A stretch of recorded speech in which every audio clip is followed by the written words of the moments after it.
Hi, this is Jeff Richards, Columbus, Ohio. You're listening to Barbecue Central.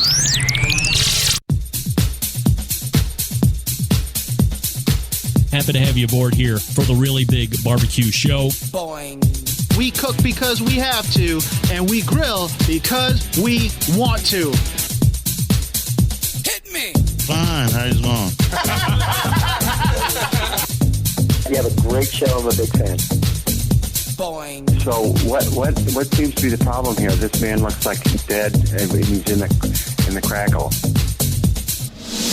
Charbono! It's all about the charbono, dude. Succulent fish. What? He ate 2 feet for wiener. Oh, listen, Lavernius, shut your face. I'm shaking like a dog shit peach seeds. We have top men working on it right now. Top men.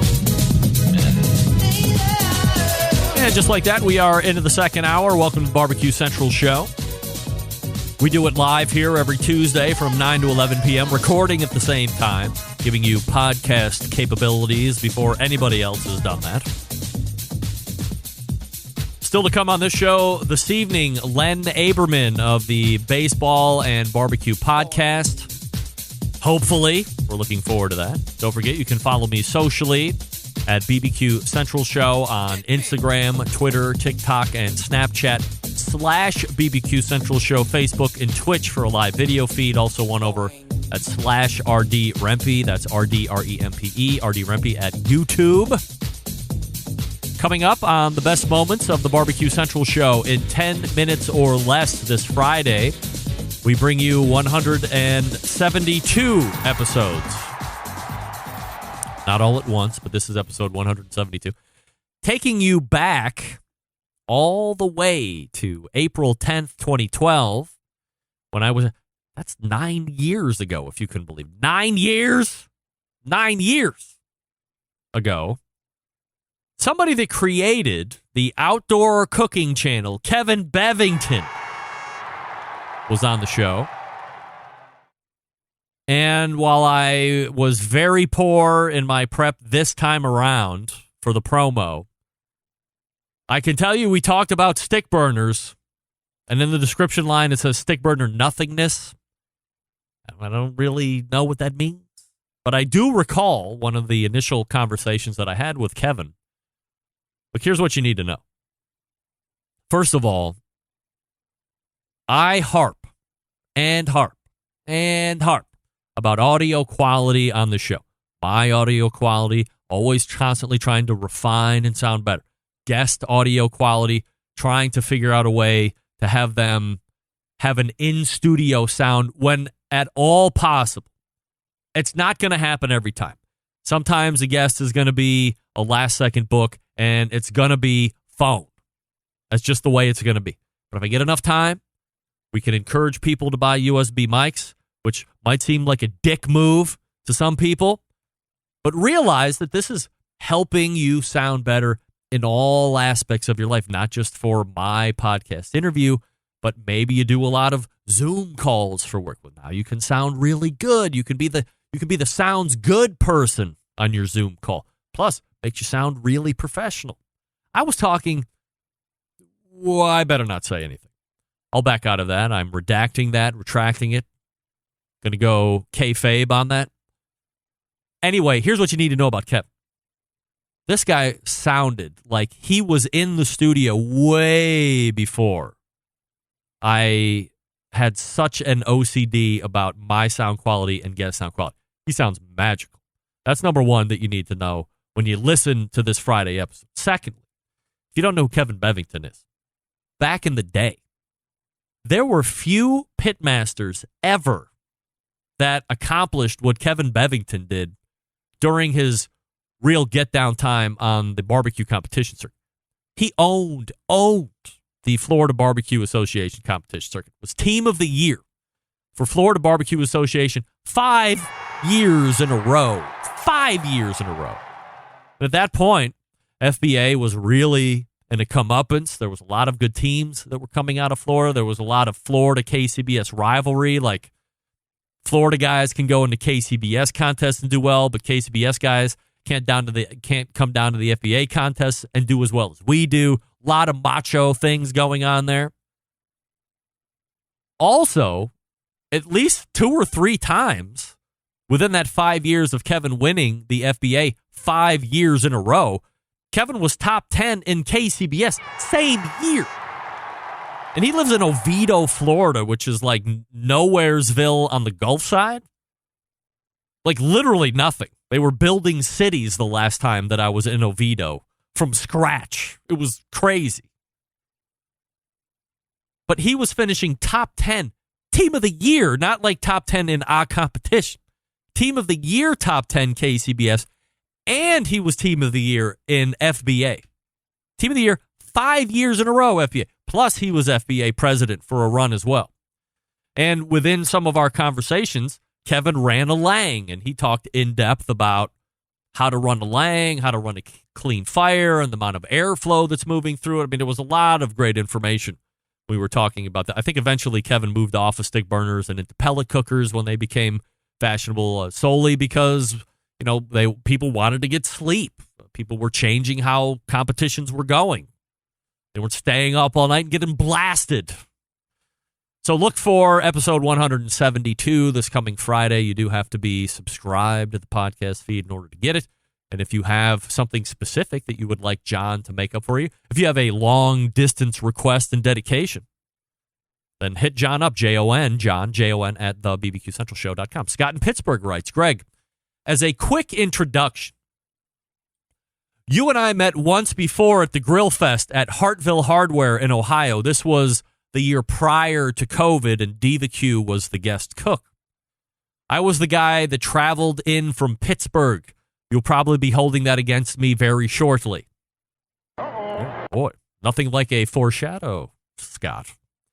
I'm writing to let you know that I'm afraid that I may have jinxed you when it comes to your audio issues over the last number of weeks. On March 15th, I submitted your name to the Barbecue Hall of Fame for consideration for the class of 2021. The next night you had Marissa Overson on, you experienced the audio repeat issue on your end. I felt bad for you and thought to myself, geez, I hope the folks at the Hall of Fame don't take this minor issue into consideration. It's a double uh-oh. The following week was take 1 on Sandy Brown. She had the issues with the thunderstorm, and I think to myself, wow, what are the odds? Then she was on for a follow-up interview the next week, and all seemed to be going well. Then her feed crapped out again. At this point, I'm starting to convince myself that this is turning into a full-on curse. Oh! Get that big stuff out of here. Then we get into this past week, and Len Aberman, who does podcasting full-time, a beyond reproach pro, and even Len was unable to connect with you. Not to mention Doug calling in from a possible hurricane. Yes. Go back and listen to that. And then I quickly, like Doug helping me out, and true dick Greg Rempe move, I just dismissed Doug. Doug, I gotta go. The wind. Anyway, I get back to it. Apparently, nothing good can come from a Pittsburgh guy trying to support a Cleveland guy. I feel I must be doing something, or I must do something to break this curse I have brought upon you. If this involves me wearing a Cleveland Brown shirt while grilling, I will gladly do so to break this curse for you. Here's hoping the gremlins have left the system. Love the show. Love you, Scott. By the way, I see Scott in the instant chat. Scott weighing in on the instant chat as I thought he might. When Meathead's audio wasn't working tonight, I about died. Get that big stuff out of here. What are the chances, Scott? Let's blame that one on Meathead. Let's also thank Doug for not calling in and another windstorm. I got to tell you, I am really anxious going into the next segment with Len Aberman. But we'll see what happens. I mean, what's the worst thing that could happen? We go to Len, the camera's on, I say, hey, Len, and we get crickets. That's the worst thing that could happen. I'm hopeful, but that isn't going. I'm hopeful Scott's email that I should have pre-read and then eliminated immediately to hopefully not induce any more further hijinks and or hoodwinkedness. Man, oh man. Fingers, toes, cross, and praying to my Lord and Savior, Lord baby Jesus Christ. And we'll see how it goes from here. But Scott, thank you for writing into the show. Now, many of you were also asking, what was the next day like from the Reaper Jerky Challenge? Let me say this. Everything was fine. I will say this. If you like hot stuff, then you want to buy a box or a case of the Reaper Jerky from Malcolm's shop. It was hot. I'm not going to lie. You can see it on the video. Even Doug texted me after the fact. He's like, hey, listening to it on audio was funny. Watching on it, completely different level. Completely different level of hilarity watching you suffer. There was that one point where I'm talking and I'm like, bleh. It caught me out of nowhere. Caught me out of nowhere. Look at this guy, Doug Scheiding weighing in. I am used to it after 6 years. Beaten like a redheaded stepchild. 8-pound, 6-ounce baby Jesus. We are praying, Doug. We are praying, Doug. Absolutely. All right, well, I see that Len Aberman is in the green room. So we have 50% of the battle once again reestablished and working in our favor. We'll see what happens after that. I'll talk to you quickly before Pits and Spits, before we give it another whirl. Since 1983, handcrafting smokers and grills in Houston, Texas. In that time, Pits and Spits establishing itself as one of the premier brands in high-quality offset smokers and more recently pellet cookers. Pits and Spits setting itself apart by using heavy 7 and 10 gauge steel in every cooker, fully welded construction that you can feel when you use the unit, and 304 stainless roll-top lids and front shelves on every single smoker. Why does it matter? Well, by using higher quality materials, Pits and Spits smokers reach and maintain temperatures, allowing you to worry more about the meat than the heat. And by providing a fully welded smoker, you don't have to worry about grease and smoke leaking out of the barrel, that grill rattling apart as you move through the backyard. And by using 304 stainless, you have an heirloom quality cooker to pass down to the kiddos if they want it. They probably won't, but just in case. Now, where some companies are focusing on low cost only, the whores of the business, Pits and Spits focuses on craftsmanship and using quality materials. Are there cheaper ways to make these? Sure, look around.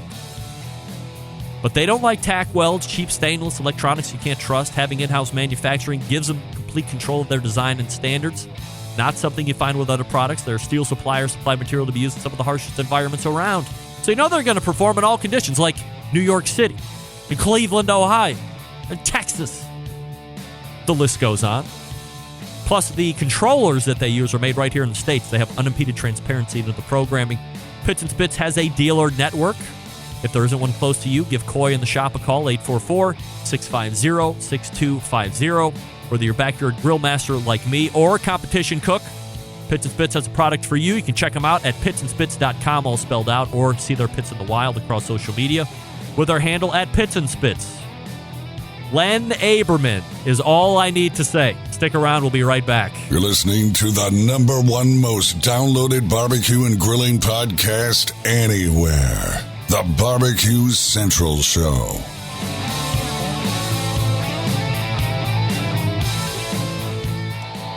Howard Stern, Jim Rome, Dan Patrick, and Greg Rempe. The Mountain Rushmore of talk show entertainment. Now, let's get back to the BBQ Central Show. This portion of the show being brought to you by Pit Barrel Cooker, the most unbelievable outdoor cooking device on the planet, currently available in 2 sizes, and a host of accessories to complete your pit barrel cooking experience. Whether you're a beginner or professional, definitely a cooker you want to add to the arsenal. Visit pitbarrelcooker.com and tell them the BBQ Central Show sent you. Let's try this again. Hey, did you know that baseball season is now underway? Yes.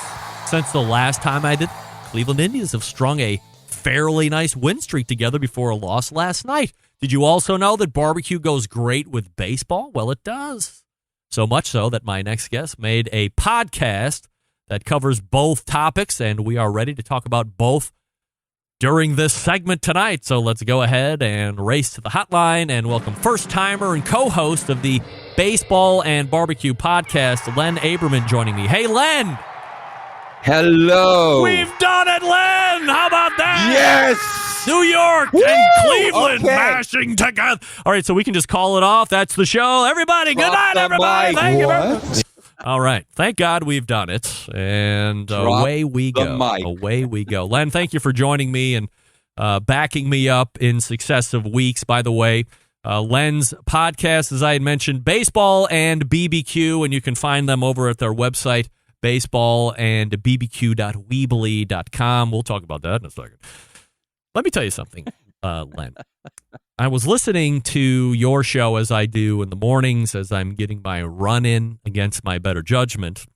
The run, not the show, listen. And lo and behold, I hear a little bit of a recap of what was supposed to be a Len Aberman appearance last week. And at first I was like, oh, that's cute. But your co-host, let's call him Jeff Cohen, because rule number 1, no names please of the show. But we'll make up a name and say Jeff Cohen. This guy seems to be really having quite a good time at your expense, saying things like, you sounded great. Well, couldn't hear you, of course, so I understand the backhanded compliment.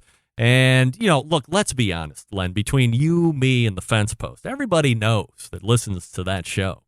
You are the talent on the team. You have stepped up the audio game. I mean, Jeff still sounds like he's trapped in the basement being held a hostage like some young teen here in Cleveland, Ohio for 10 years. I mean, come on. You know the ledge, Jeff. You know the ledge. Am I right, Len? You know what? I love my co-host, okay? Jeff's the best. And I'm going to tell you right now that we have a benefactor, a show benefactor. Oh, my. None other than your friend and mine, Doug Scheiding, who actually reached into his pocket, took out some shekels, and sent a microphone to Jeff. Wow. Yes. Yeah. Well, so I want to thank him. I've never known Doug to be anything less than incredibly charitable, happy to pass along a few thin guilders if he has opportunity. Let's not dismiss the fact, by the way, that as much as Doug is helping Jeff, this still puts Jeff on the hot seat. Why the sweet fuck has this guy just decided to go against the grain? He sees you step up in mic quality, and it's like, no. I'm going to sit back here and podcast like 1975, hell or high water.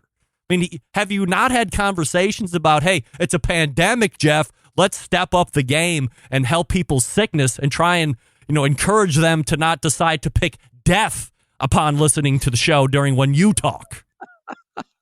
Well, I think he went for a higher grade of tin can and string. Yes. So I think he definitely upgraded there. Very good. All right. Having a little fun at Jeff's expense, because I love to do that when people cannot defend themselves, because I am pussy number one in this world. I like to run from fights when they occur, but nevertheless, we're talking with co-host of the Baseball and BBQ podcast, Len Aberman. Len, let's go ahead and get a quick background about you professionally, personally, and then we'll talk about the podcast itself and how it came to be. Okay, well, I am what I am. I am I wanted to be a sports writer from a very young age, and so when that did not become my career, I said, well, how can I do something that was in those lines? And everybody has a podcast these days, so we were the last two. We were the last two that didn't. So we said, what goes great together? Baseball and barbecue, like a Reese's peanut butter cup. And we came up with this idea to do a podcast. There's so many baseball podcasts out there. There's so many barbecue podcasts out there. Yours being the number one. Greg, you are the GOAT of barbecue podcasts. You are welcome. So we came up with Baseball and BBQ, which is unique. And sometimes we have guests that are baseball related, sometimes barbecue related, and sometimes they are, as we like to say, the perfect guest, and they enter both realms. How long have you been doing the show at this point? God, it's going to be 4 years in December. Wow. So, I mean, certainly you have outlasted a lot of podcasts. I mean, you go through any podcast directory or platform, you search through some type of a topic that you think you might have an interest in. And then what I like to do after I search through the topic and you get the returns is see when was the most recent podcast posted. And quickly you realize that there are billions and billions and billions of podcasts out there. Most of them have pod faded long before you're like, oh, well, that seemed like it would have been a really good podcast, but they haven't produced any content in 4 years. And then there's nothing worse than listening to stuff that's really old, but it was really good. And you wondered, what the hell happened? Why didn't it continue? How were you guys able to put together, like when you were getting into the beginnings of this, you come up with the concept, baseball and barbecue, what separates you, as you said, you have an opportunity to draw from two different segments. You could have, as you call it, the perfect guest to talk about both coherently or at least to some degree of knowledge. When you're putting the show together, did you and Jeff have basic benchmark concepts that you wanted to hit that you could repeat every show to make that show happen each and every week, or whenever the release was going to be that you decided on initially? We had delusions of grandeur. We thought if we enjoyed speaking about these topics, everybody's going to want to listen to what we have to say because, we're just basically, if we were callers to a radio show, that's what we would be. We'd be the callers. But we just started talking about it. We really didn't know anything about putting out a podcast. At the time, we even took the free service. On the podcast platform. So after 90 days, our episodes left. They didn't even stick around till we actually paid for the service. And then we got lucky. It was right around, actually it was getting close to February. So it was going to be Black History Month. And Jeff had the idea, I wonder if we should do something on the Negro Leagues, the baseball. And he looked it up. There happened to be a museum in Kansas City. And we contacted them thinking we would get someone on, just from the museum to maybe come on. Yeah. And it ended up, we got the president of the museum, Bob Kendrick, who we've had on twice now. One of the greatest storytellers that you'll ever hear. Knows his baseball, but the way he tells a story is incredible. And came on. We didn't realize how well known this guy is, and the museum came on. And from there, we just kept booking guests, and I think really, we joke, but Jeff is really the one who keeps us on track. We try and come out every 2 weeks with an episode. And sometimes we come out with bonus content, as you do as well, and which is fantastic. And we try to do that. But he keeps us on track because it's it's whether it, the time you put in, it's like when you volunteer for an organization and they tell you, an hour a week and that's all you need. No. This is, it's almost like a second job, an enjoyable job, but it's definitely a job. And he keeps us on track. We book the interviews, we do the recordings, he edits, we have to write up the blurb about it. We have to do, like you said, we this week we spoke about the calamity of being on your show with no sound, and release the episode. Len Aberman joining me here on the show, co-host of Baseball and BBQ, a twice per month or with some bonus content every now and again. Baseball.weebly, baseballandbbq.weebly.com. And of course, you can just go to any of the podcast platforms and search for that and go ahead and subscribe that way. As I'd mentioned, you guys have made it past most podcasts from a longevity standpoint. So as you look back on what is going to be 4 years, are there one or two most important things that you contribute your success to? One thing that I think is our sound it has gotten better, and you are definitely not trying to blow smoke here. Please blow away. You are definitely you are definitely an influence. You have been a great mentor. People should know that I started to email you. You emailed right back. I've never seen anyone email back quicker, and you advised me on the microphone, which was very important. So at least one of us sounds good, right? Yes. I think both of us sound really good right now. We do, yes. And once I used to go to record in the same place as Jeff, and once the pandemic hit, we started doing it via Zoom. And I hate to say it, but out of bad comes some good. And probably the pandemic actually helped us because we started using Zoom, and we sound a lot better. And we've been able to get a lot of our guests have been kind of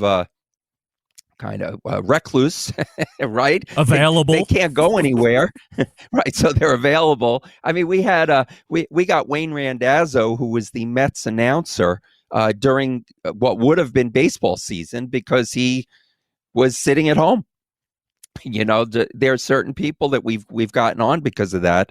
But we find that people they love to talk about baseball, barbecue, and we hopefully we make it very relaxing for them, and they like to come on, and we don't grill them with questions that are too hard to answer, and we get some really nice interviews. We've had some fantastic guests. Yeah, well, I've been listening steadily right along, heard all the improvements, and I think from a host to a host, it's satisfying for me to see somebody who reaches out, asks for some pointers and tips and techniques and stuff, and then see them being implemented, and then not only that, but having it elevate the whole podcast. So from a listenability standpoint, certainly, as you had mentioned, it's become a much better show all the way around. I think you have a real knack at eloquently and easily, without a forceful tact, of pulling information out of people. You have a tendency to endear yourself to folks right away, and so does Jeff. And is it fair to say that Jeff is more of like the baseball expert? And while you're a fan of baseball, you might then be more of the barbecue expert at the same time? Yes, I think it's definitely fair to say Jeff knows, he could tell you the number of a player. Jeff could tell you who won, the 1977 World Series, or, he definitely knows his stats better. I think that we both are knowledgeable about players, baseball history, but yeah, he's definitely more the stat person. And as far as barbecue expert, I mean, I'm a backyard griller, but I love barbecue. The thing that's funny is when you have a podcast on these two subjects, people kind of consider you to be an expert. Doesn't mean we have to be experts at it. We just love talking about it. The fact that we have these people on that are experts, it is great. Do you find that when you have somebody that you're bringing on that you feel is going to be more barbecue related, or on the other side of the coin, more baseball related, the opposite happens? The baseball person wants to talk more about the cooking aspect, or the cooker wants to talk more about the baseball aspect? We have had that happen. As a matter of fact, we had Meathead on, and he was fantastic. And with us, we don't have a lot of returning guests because there's just so many people in the realm. So he's somebody that we are looking forward to reaching out to and having on again. But when he came on, the first thing he wanted to talk about was baseball, and did talk about baseball. And I mean, we had Howard Johnson on, third baseman, for the Mets years ago, 30-30 club, 30 steals, 30 homers, did that numerous times with the Mets. And he is a huge barbecue fan. And he wanted to talk about, his brisket and did we know of any good recipes for brisket? So yeah, absolutely. We do get that, where you're shocked, you're expecting one thing and you get the other. But that's what makes it fun. Through the first 4 years of the show's life, who, in your opinion, is the best guest so far? I'll tell you mine here in a second, but I'm anxious to hear who yours is. Well, I guess my heart is well, there is one that we had on. The sound quality wasn't great. It was right before the pandemic hit. And it was somebody by the name of Greg Rempe. He was on the episode we released on March 21st. That's right. March 21st. I guess people can't see you pointing to yourself because most people are listening in podcast form. That's right.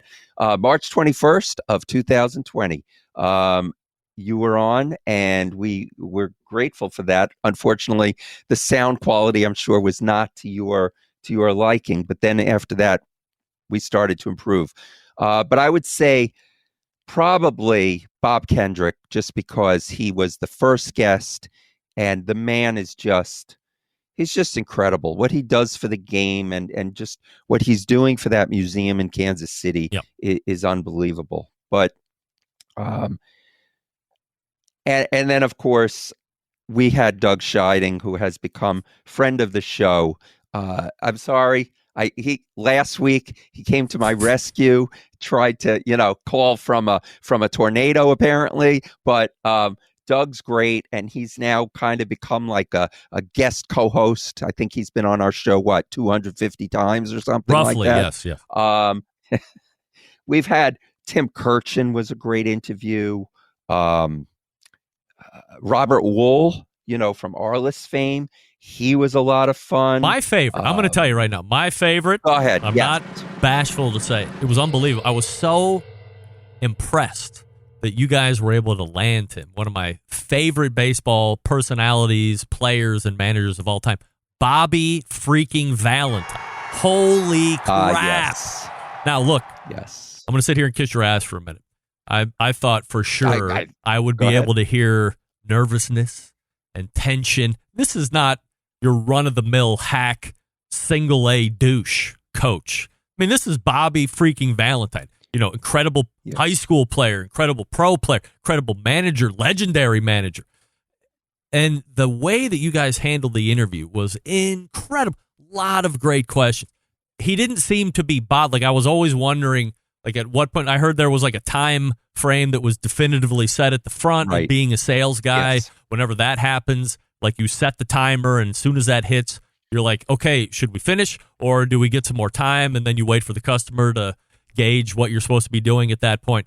But he seemed to thoroughly enjoy the interview as a whole. But what I thought, evaluating the interview portion from you two, he seemed to genuinely like and respect the questions that you guys were asking, so much so that at one point I think you had asked him a question, and he, what I call the guest compliment, says, you know what, that's a really good question. Or maybe it was, you know what, I haven't been asked that. But it was one of those, things where I know right off the bat, this isn't something that he hears all the time. This is something that has impressed him because you dug deep, you asked something that somebody doesn't usually ask. And that's like an impromptu or an involuntary way of a guest to say, hey, you're doing a really good job right now, without saying that, without knowing that they're saying that. I thought you guys did a masterful job with Bobby Valentine. Thank you very much. And that was, that was one of those, we have someone that helps us get phone numbers and email addresses, and he likes to remain under the radar, so I never bring his name up, but he's a big help to the show as well. I think sometimes what happens with these guys is they come on not expecting us to, we're fans, and I'm not afraid to tell someone how wonderful I think they are because I'm being honest with them. But at the same time, they're just people. And also the thing with Bobby Valentine was a lot of people have heard the stories over and over, the same stories, but there's so much more to him.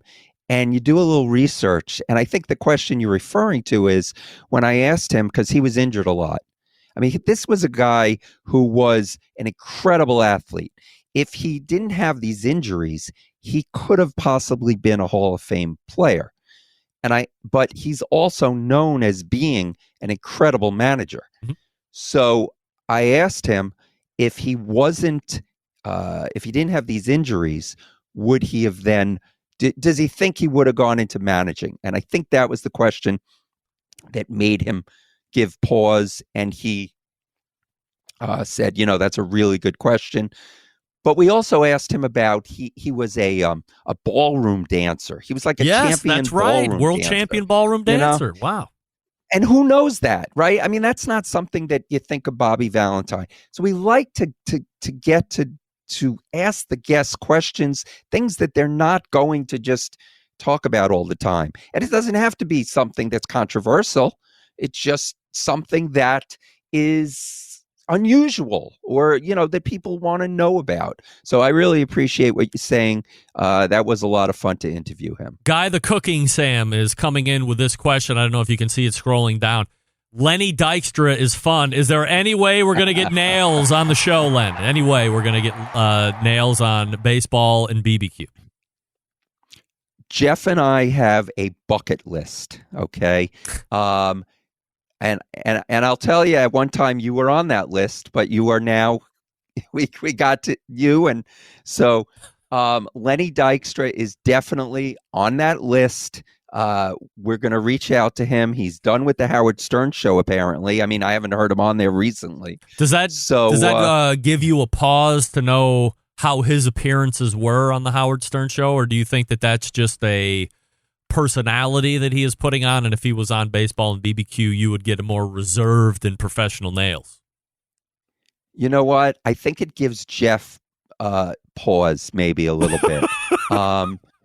But I'm like, hey, yeah, if he's going to be like that, whatever. I mean, if that's who he is, that's who he is. Do you know why? Because you're a Bobcat, Len. That's right. You're Ohio University Bobcat, goddammit. Exactly. Yes. Exactly. But we had on Barry Lyons, former catcher for the Mets, and he was he's a very religious man. And while we had him on, he did a lot of proselytizing, but it wasn't. It was. I think it added to the interview because it showed his personality. It was who he was. It wasn't like he was trying to convert us, but at the same time, you saw that his faith was so important to him. So I think that the way somebody is, whether, Lenny Dykstra is going to be the way he is on the Stern show. I mean, look, he hits on Robin Quivers all the time, right?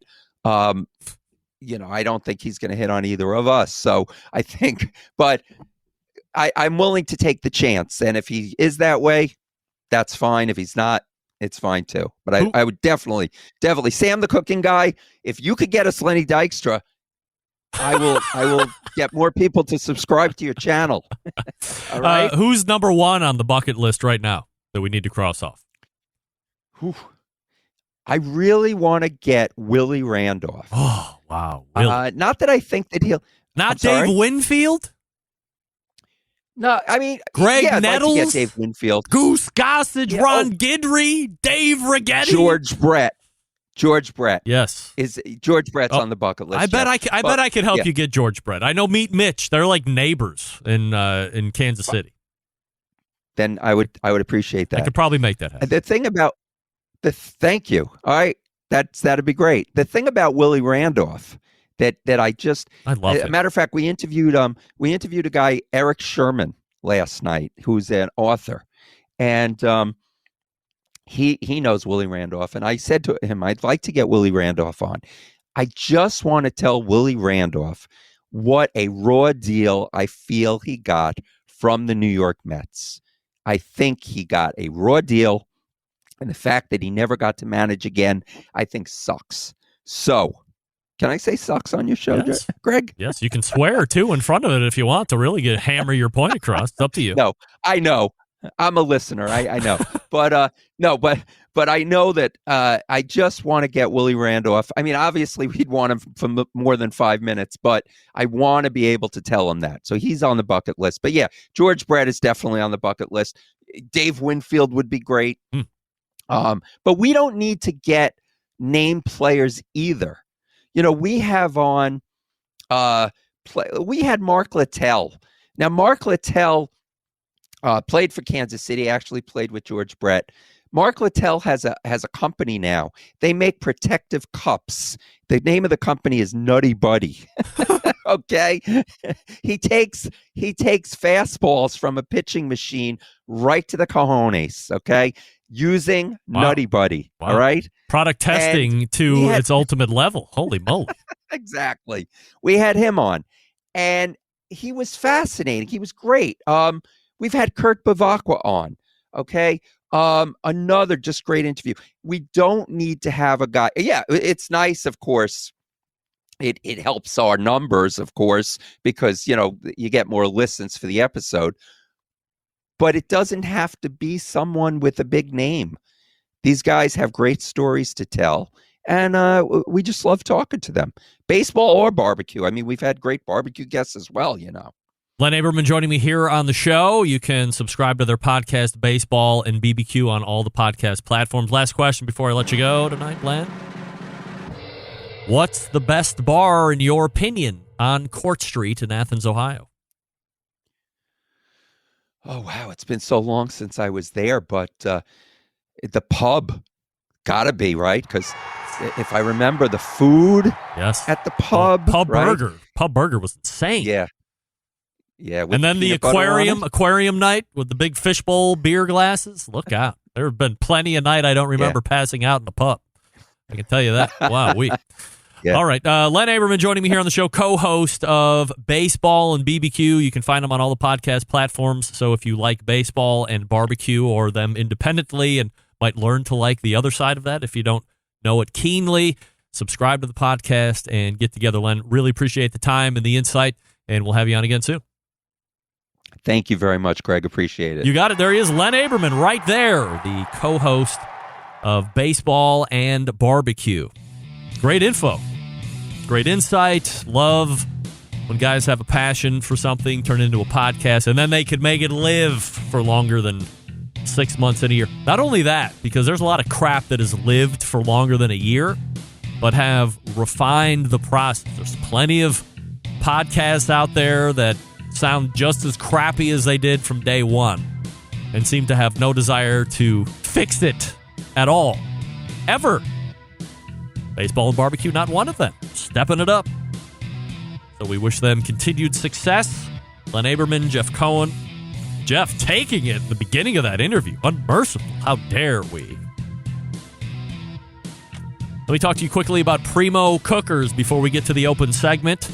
And if you want to call in on the open segment, you're certainly more than welcome to do that. 216-220-0966. You can also weigh in through email if you want, Greg at thebbqcentralshow.com. Primo Cookers, the website first, primogrill.com. That's primogrill.com. Here's the key differentiators from what's currently existing in the ceramic market. Well, everything else we know out there right now is round. Primo is oval in shape, patented oval design, offering true two-zone cooking technology, offering more than 60 cooking configurations. 60, not 16. 60. Quality products that are made right here in the United States. Precision-controlled manufacturing. Highest quality ceramics used in the industry. For some new product updates on 2021, what I've been telling you about the last couple weeks. Arriving in showrooms this spring, a new Easy Lift hinge reduces force to lift the grill head by 70%. precision control, top and bottom air control, allowing for easy and accurate settings each and every time. You can also have upgrade kits, which are available. You can upgrade your existing Primo with all of these new features. Right now, find your nearest Primo dealer. Visit them. Get the new lift hinge. Also, get that precision control top and bottom airflow controller. Visit your local dealer, see what they have in stock, buy one or two. Many different sizes, extra large, large. They have a travel size. Look, if you can't wrap your head around an oval size unit, for whatever reason that would be, they still offer a round one too. Should you get a round Primo? I would say get out of your head, get the oval. You can set up true two-zone cook. If you can't think anything more than round, they have a round. Get that. Some websites and other things, primogrill.com, as I had mentioned earlier. You can follow them on Instagram, Primo Ceramic Grill. You can also follow them on Facebook, Primo Ceramic Grills, plural. That's primogrill.com. We are back with an open segment. Your participation is encouraged if you're so inclined. Otherwise, we'll see you here in just a few short seconds. Stick around. We'll be right back.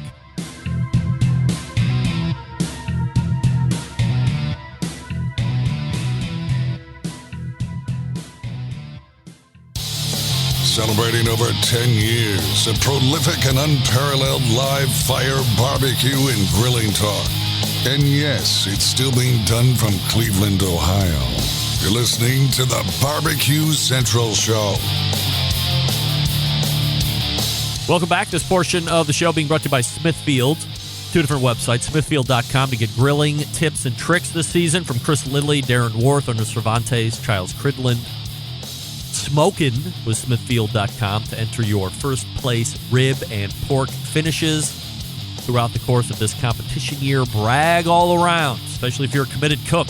Smokin with smithfield.com, or for recipes and tips, smithfield.com. 216-220-0966 if you want to jump in on the show at this point. Greg at thebbqcentralshow.com as well. I have some breaking news. A Barbecue Central Show exclusive news update. Greg Rempe reporting from the breaking news desk here in Cleveland, Ohio, the city that is breaking all of the breaking news, and it is breaking across the country, the world.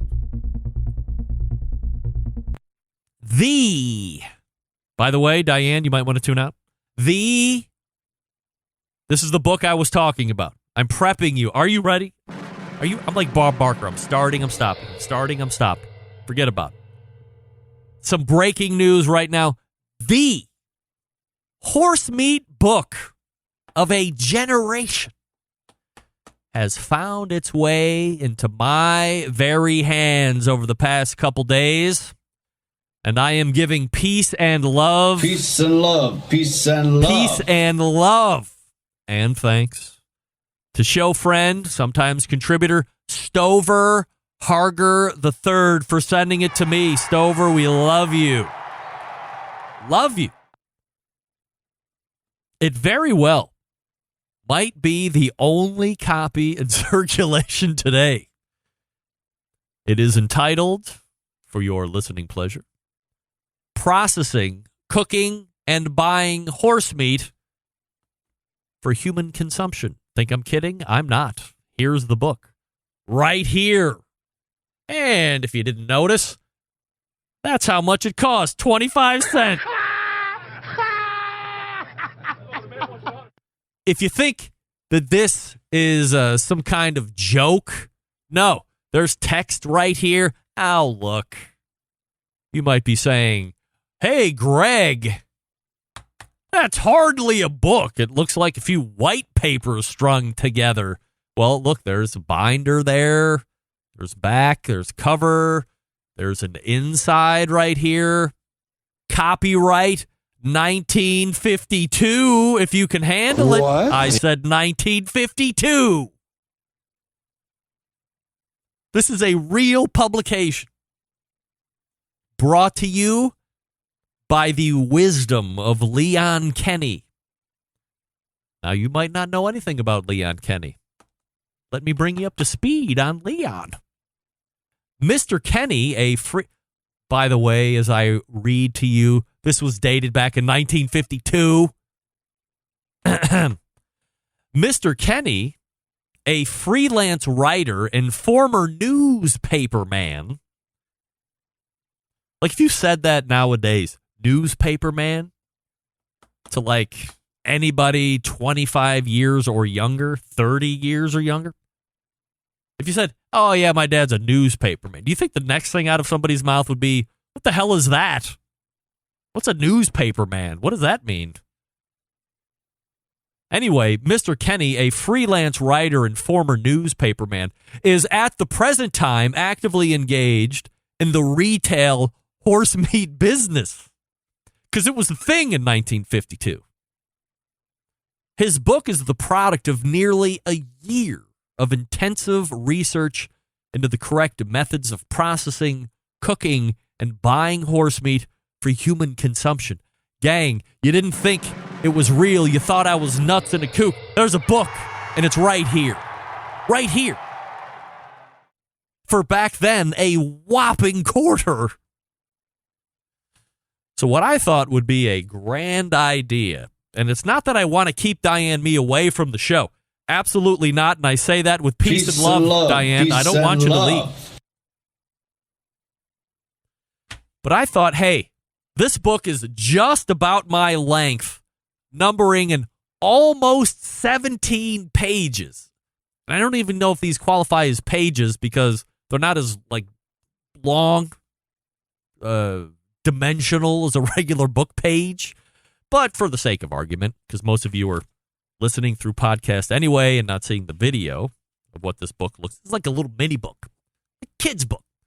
17 pages, almost 17 pages of text, no pictures. There does appear to be blood of some sort. Maybe Leon Kenny was using this while, like, physically. Well, I mean, look at that. There's a huge stain there. Wow. On page 11. What's going on page 11? So I thought it would be a dandy idea if over the next handful of weeks, by the way, programming note, don't forget, in 2 short weeks, American Idol's second season Barbecue Central Show edition is happening. My song is cut and in the can, as they say, along with John Solberg. I believe Doug Scheiding has taken a couple swipes. I don't know where Rusty Monson's at. By the way, returning to defend his title, the pitmaster of Dead Broke Barbecue and the creator of said YouTube channel, Jeff Rice, will also be back. Notwithstanding that, I thought after Stover sent me this processing, cooking, and buying horse meat for human consumption book,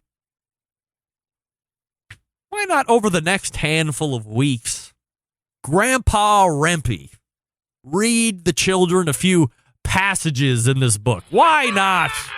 Get everybody excited. Hey, everybody excited?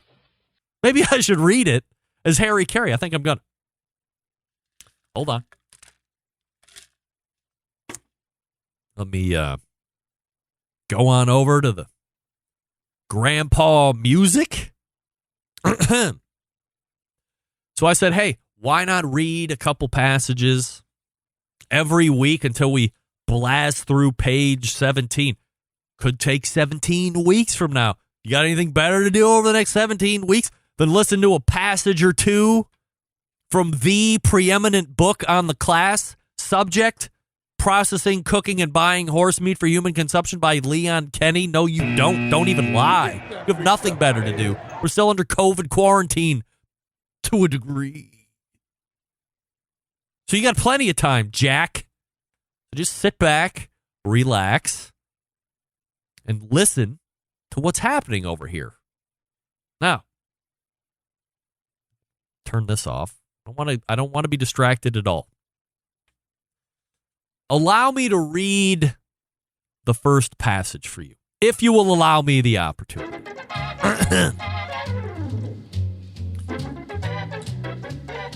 Hey, everybody.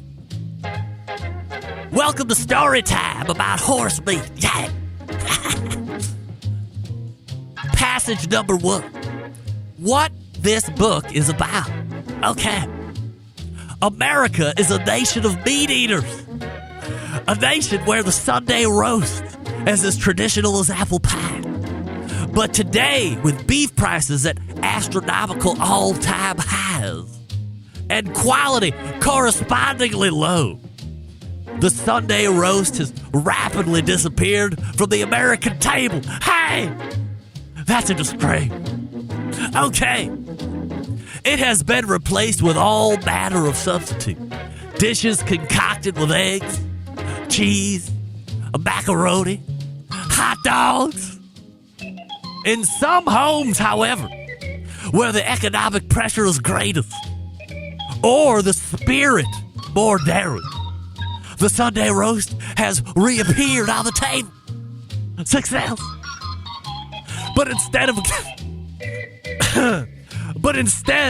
of good time-honored all-American beef, it's horse meat.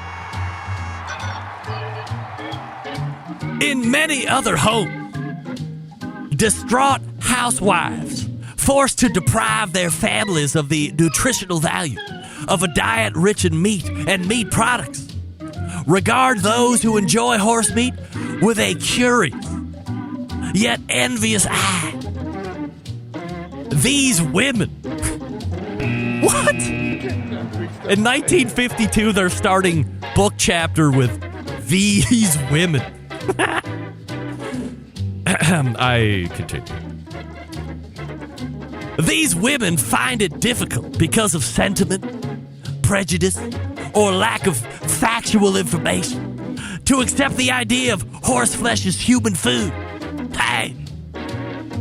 And frequently, once having conquered their aversion and tried the meat, they have been keenly disappointed in the result. Oh no! They find the meat tough, rubbery, and dry. This is what this book is about. It is about the proper method for processing, cooking, and buying horse meat for human consumption. For horse meat is not beef. What? I said horse meat is not beef. It cannot be bought like beef, cooked like beef, handled like beef, or eaten like beef. Because that'd be crazy. If it was beef, it would be called beef horse, not horse. In this book, you will find sections devoted to the nutritional value of horse meat, or a comparison of the various cuts for this tender and flavorful with instructions for cooking, a chapter on the proper processing techniques in the meat market, a discussion on seasoners, marinades, and tenderizers, and an analysis of the composition of horse meat and how this affects the cooking of it. That's right, everybody. That's just Passion 1. Passage 1. Comes with. Well, hopefully everybody enjoyed that particular passage. Absolutely. Harry Carey making a reappearance to the show after many, many years of absence. Who knows what that could lead to?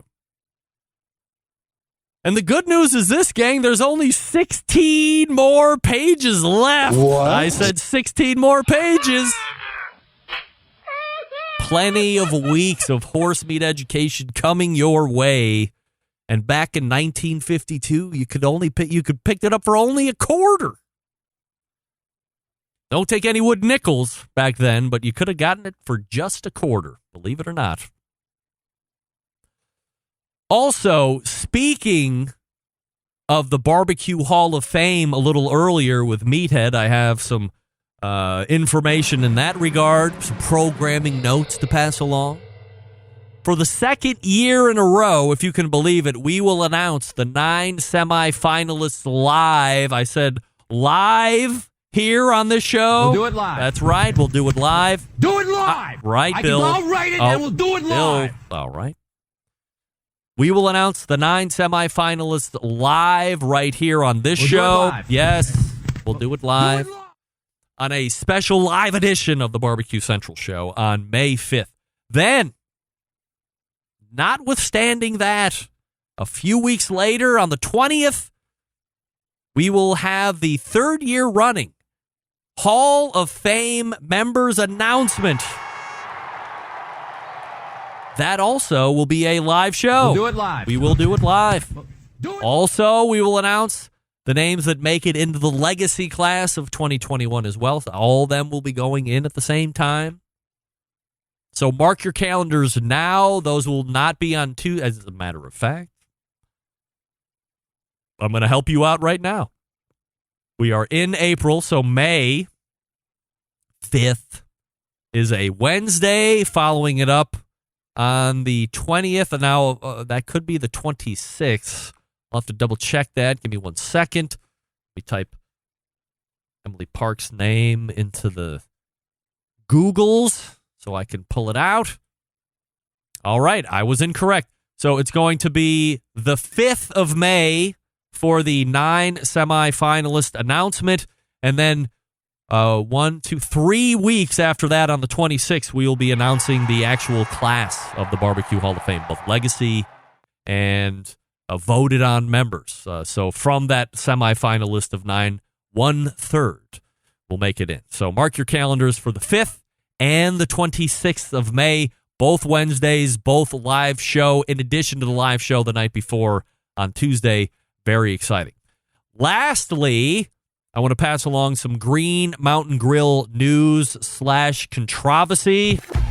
A Barbecue Central Show exclusive news update. Continuing to break the most live fire news that anybody breaks on a consistent basis. It is Greg Rempe reporting from the breaking news desk here in Cleveland, Ohio.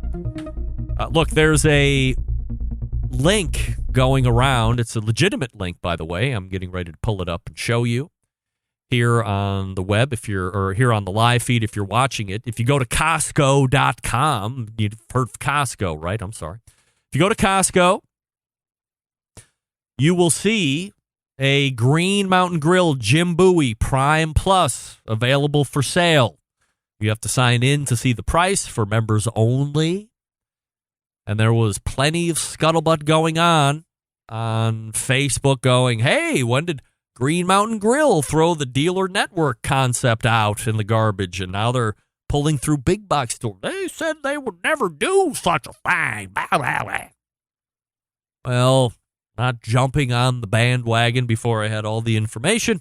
I, of course, reached out to top men in the industry, that being Jason Baker, and he has confirmed with me 100% that these units are not... Andrew, you are not the father. These units are not being sold by Green Mountain Grill corporate to Costco. They are not pulling through Costco.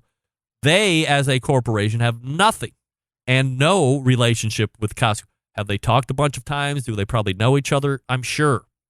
Business people talk. However, that is not the avenue they have ever been a part of. That is not the avenue that they are taking. There is no corporate relationship between Green Mountain Grills allowing Costco to sell grills through their web presence. What you are seeing in that link, and here it is again, is a rogue dealer that has been set up. Get that big stuff out of here. The dealer has decided to go rogue and list on Costco.com, and they are selling. Now, Green Mountain Grills is working through back channels to eliminate all of that. This is not a Green Mountain Grill deciding to go against the core principle of selling through their established dealer network, as I had said. That is still how they are operating. That is still how they feel business is best to continue for them. They will continue to build that network out because they feel that Green Mountain Grill representatives educating a dealer, who then in turn educates the customer, is the best way to go. Gives them the opportunity to remove any buyer's remorse, gives the customer a level of satisfaction and the knowledge to get home and have success right out of the box, thus limiting returns. You buy it online, you don't like it once, fuck it, I'll just return it. That's it. When you educate folks, when they put in the time and effort to build the dealer network, which I do believe in as well, by the way, my daytime company is a dealer for a manufacturer, Peterbilt. I work for a dealer. So I get it. They send people to us, educate us, we then educate our customers. Same principle right here. So they feel that educating the dealer, who in turn educates the customer, is the best way to go. You can go back and listen to past episodes of Jason and I talking about that specific subject and business mind thought on past episodes of the show and why they don't go into the big box stores if you want to hear it more in depth. So you need to know something if you're going to go ahead and buy through the Costco website anyway, for however long that's going to remain up. And believe me, time is ticking.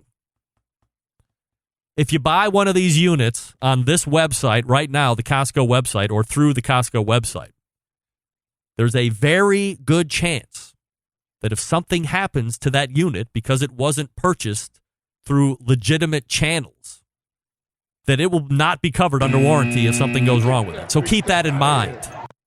If you feel like you're getting over on somebody or you don't have to go through a dealer in order to buy this Green Mountain Grill Jim Bowie Prime Plus, put a little bit more thought into that. If you want to buy a cooker whose warranty is going to be voided because of how that rogue dealer is deciding to sell it, I would caution against it. It's your money.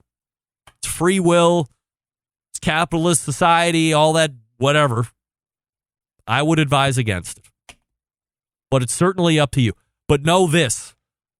This website on Costco.com is not Green Mountain Grill corporate pulling through Costco for sales. That is not what's happening. That's not what...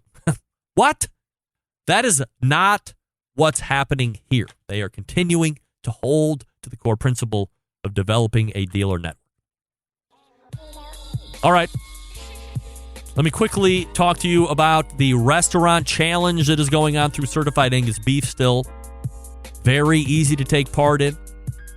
Hashtag restaurant challenge 3 ways. Grab takeout, dine in safely, if that's an option, or purchase gift cards from your favorite restaurant. Then share your favorite restaurant moment on social media using the hashtag restaurant challenge and enter for the chance to win. 10 social media users will be nominated and then randomly selected to receive a $100 gift card to dine out again. How about that? Now, if you tag your favorite restaurant in the post, that restaurant will now be randomly, potentially selected to win a $2,500 gift card of their own that will help in direct support of that restaurant's staff. So not only do you get a chance of winning $100, by the way, it's 10 of them. You get a chance to win 1 of 10 $100 gift cards if you just use the hashtag restaurant challenge. And if you tag the restaurant, they have the opportunity to win a $2,500 direct support gift card for their staff. It's great. Very easy. Grab takeout, dine in where safe, or purchase a gift card. Share the restaurant moment using hashtag restaurant challenge, then tag the restaurant. You could win $100. The restaurant could win $2,500. It's a win-win. Let's wrap up the show. What do you say? Stick around. We'll be right back.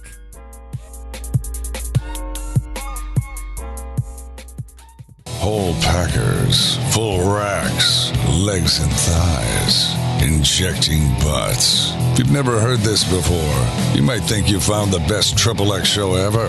Let's get back to the most homoerotic host out there today, Greg Rempe. All right, welcome back. This portion of the show being brought to you by Vortic Watches, a small batch custom watch manufacturing and vintage restoration company located in Northern Colorado. They take antique American pocket watches and turn them into wrist watches. Their mission, preserve and enhance the legacy of manufacturing excellence in America. In order to do that, they combine traditional and cutting-edge technology to create unique quality, functional timepieces with exceptional value. Here's the coolest part. Each watch that they make is a unique, one-of-a-kind timepiece. Vortic, founded on the motto that America wasn't assembled, it was built. You can check out their watches, and they do have a watch a day for sale each and every day during the business week. VorticWatches.com. All right, let's go ahead and break out all the way back in the first hour. We talked with Meathead from AmazingRibs.com. Second hour, Len Aberman, co-host of Baseball and BBQ podcast. You can find them on all of the podcast platforms, so if you're not subscribed, go ahead and do that. And then we had open segment where we began passage readings of the Processing, Cooking, and Buying Horse Meat for Human Consumption book, written by Leon Kenny. By the way, if you Google him, he really doesn't come up, so don't go looking to start a fight with somebody that wrote a paper in 1952. But I'll continue to read passages each and every week, because it's fun. Big show planned for you next week. It's the third Tuesday, so we got Steven Reichland coming up. I believe we have Jess Pryles coming up next week, now that I think about it. Yeah, her first quarterly visit of the year. Plenty of other things going on as well. September 11th, 2001, I will never forget. Until next Tuesday at 9 p.m. Eastern, this is your program host and proud U.S. American, Greg Rempe. Good night now.